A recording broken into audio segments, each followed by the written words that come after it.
Guys ඉතින් අද වෙනස්ම වීඩියෝ එකක් අරගෙන ආවේ. ඉතින් මට ඇත්තටම පොඩි ප්‍රශ්නයක් තියෙනවා දැනගන්න. ඒක දැනගන්න තමයි මේ වීඩියෝ එක අරන් ආවේ. ඉතින් මම හදිස්සියෙම ගෙවල් ළඟ අපේ ගෙවල් කිට්ටුවම කඩේකට ගියා බීම බෝතලයක් ගන්න. ඉතින් බීම බෝතලේ ගාණ ගහලා තියෙන්නේ 350යි. මේ කූල් එකට කියලා රුපියල් 20ක් ගන්න 370ක් ගත්තා බීම් බෝතලෙට.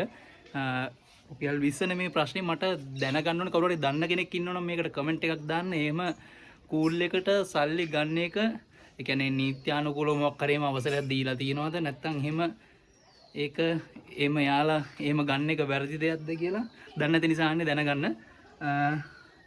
මේ ඒ කඩේ විතරයි. ඒ කඩේ තව අපේ පැත්තේ තව කඩයක් තියෙනවා. ඉතින් ඒකේ තමයි මට දැනට ඔහොම දෙයක් උනේ.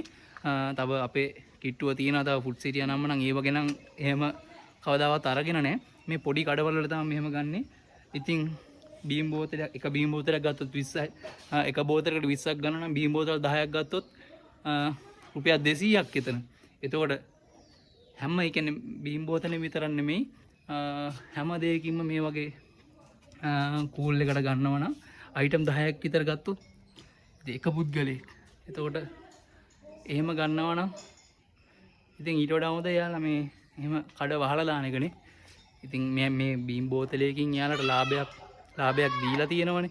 ඉතින් එහෙම තියෙනකොටත් එහෙම ගන්න පුළුවන්ද? දන්න කෙනෙක් ඉන්නවනම් කමෙන්ට් එකක් දාන්න. ඉතින් ඒක කියන්න තමයි ආවේ. බොහොම ස්තුතියි.